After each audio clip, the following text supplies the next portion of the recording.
Happy Tuesday evening. This is Frank Rock. This is the House of Orange Sports channel coming at you. All sports, all the time. That's what we do on this channel. And Tennessee baseball, the last couple of days have gotten a couple commitments for 2026. Both of these, I saw one real early this morning. And seems both of them have come kind of late on the nights that they've happened. Not really had a chance to get into those. So I'm a little bit behind on that as throughout the day, obviously, as it's kind of hard to do stuff during the day when you're teaching. It's kind of hard to devote much effort to your channel when you're doing that. There is a focus on the classroom during the day, but two commitments for 2026 brings Tennessee baseball, brings their recruiting ranking to second, according to perfectgame.com. And the two commitments are, number one's outfielder Trevor Condon out of Georgia. He is not kin what I've seen to Charlie Condon. He was a former Miami commitment. Now he's committed to Tennessee. He ranks around 250th in the country, according to perfectgame.com. I saw something out. I saw Ben McKee, 24/7 Sports, put something out on him as well and said that according to Prep Baseball Report, they rank him where did I see in the top 150? I think it was. So Condon is, looking at it. I'll show some video here in just a moment looking at him because the scouting report says he's 5'9.5" according to Prep Baseball. Perfect Game lists him at 5'11". 175 is the consensus on that one as well. But, another guy in the equation, Prep Baseball ranks him 112th overall, the ninth best player in Georgia. Perfect Game has him 257. So there's a bit of discrepancy there. And there seems to be that with them as well as a guy who plays for Dutch Fork. Now he played there last going on 2 seasons ago now when I was coaching there. Ranked number 4 in South Carolina, according to Prep Baseball Report. Ethan Offing just committed to Clemson yesterday. Plays quarterback for Dutch Fork as well. Be curious to see if he goes dual sport. But according to Perfect Game, he's not – I can't remember where he's at on Perfect Game, but there is some discrepancy depending on what you look at it. But Condon, 5'11", according to Perfect, 175. Looking at some video, I found a little bit of it on him on YouTube here. So I wanted to find the one from – they find it. This was from the state championship. Right here it goes. Let me find. And this was – the dude has a nice swing. He's left-handed. There was one where he kind of breaks down his swing that I thought was pretty interesting. He tells the details of how he goes in to that as well. But let me pull it up, share it here with you just a moment. All right, here we go. So, all right, this was in the 6A state championship. So he's playing the best.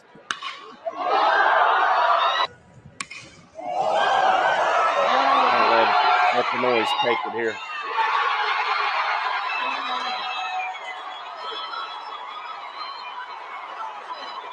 Well, you can see on that as well. That is that appears to me to be a minor league stadium. It's not a college stadium.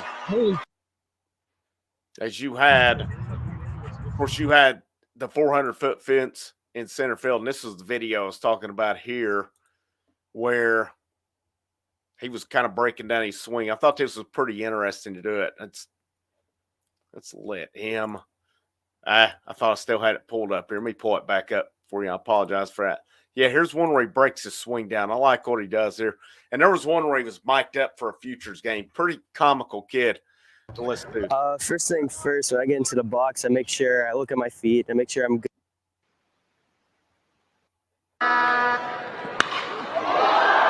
We'll look at this. I knew that was. Oh, here we go. All right. First thing first, when I get into the box, I make sure I look at my feet. I make sure I'm good 4 or 5 inches away from the line. And usually towards the back, I put my hands about shoulder high, and then that's when I get in my load.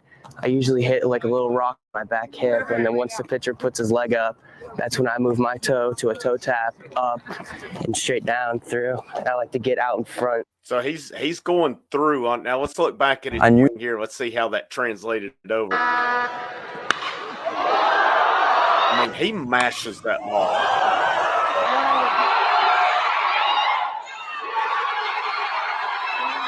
I mean, that is an absolute mash. Like I said, that's a high school guy who's a 2026, by the way, hitting one out of it looked to me like a minor league stadium. So I don't know exactly where that was, but it's 6A in Georgia. The guy's 2 years away, PBR 112, perfect game 257. In fact, he's 111, 175. You know he's going to put on weight before then. Does he grow more? Possibly. And then I can tell you for a fact when they're getting to Knoxville, Coach Eberhardt has that program ready for them to go, to put that weight on where they need to put it on so they'll be the most effective. So he was their first one. Then their second commit they got over the weekend, which was actually the first commit of the weekend. Condon was the second one, but it was Drew Christine, a pitcher out of Maryland. Looks to me like he's out of that kind of DC area where it's at Olney, Maryland. I can't find any video on him, but a little bit of scouting that I saw on him, and he's about 6'2 and a half, 165. So first thing that comes to mind for me is, and again, he has 2 years to go. He can put on good weight. Does he grow even more as well? How much weight can this guy put on is going to be the key. Because I can assure you, I know of one pitcher who's come to campus already as a freshman who's put on close to 20 good pounds and has room for more. I know this for a fact. And Coach Eberhardt's going to put that on him. You come in with those skinny legs, they're going to put it in their legs, their butt, and then they're going to put that weight, that muscle on where they need it for pitchers. They're not top heavy. Another friend of mine has seen kind of the Frank Anderson program. They're big on shoulders, not much on bench press. They are big on lower body and stuff. You kind of notice Tennessee's pitchers, that kind of lines up with them. Where their hitters, on the other hand, there's going to be a totally different program for them. These freshmen do come in. They are given a nutritionist as well as they get into it. So you add more talent here. For 2026, they've got the number 2 ranked recruiting class, according to Perfect Game, behind Stanford. According to 2025, they're number 3. For 2027, they're top 5. This staff, and, you know, of course, a lot of it depends on who makes it to campus. Tennessee came out really well this past season on the draft, as you had 4 guys go to the draft, but most of your main guys, all of your main pitchers made it to campus. A lot of your main hitters made it to campus as well. You lost a couple guys that could have been, you know, come in, did their thing. A couple guys they lost late were ranked lower. It doesn't mean they wouldn't have come in, but they were lower ranked guys. Manny Ramirez's son and Ethan Wagner. Best of luck to those guys as well. But the amount of talent that's on this campus right now with this freshman class that come in, you added a bunch of JUCO guys. You had, according to Baseball America, the number 7 portal class. And to me, you know, at saying, well, there's 6 teams ahead of them. I don't think it's a bad thing because they only added like 4 guys. Quality over quality over quantity. There's some teams added a bunch of guys. I know Georgia they got another commitment from Duke outfielder today. Georgia's done a good job rebuilding their program with Wes Johnson there. You got to give them credit.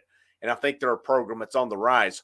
They had a good portal class. They brought in quite a few guys. LSU brought in most of them were SEC, and I think you had Wake Forest in there as well. But Tennessee, number 7 portal class, number 1 college baseball recruiting class coming in. You've got more talent coming in the next 3 cycles. It's a matter of who makes it to campus. It's a matter of who sticks around, who wants to develop versus do you see the writing on the way and move on. Transfers are inevitable. It's going to happen every year. There is a group of guys on this campus now. They're in danger of getting passed because there's so much talent coming in. You look at the recruiting classes of Tony Vitello and where they've been. He's had some good classes. The talent he just brought in this cycle is insane. There's a ton of pitching talent. There's a ton of fielding talent.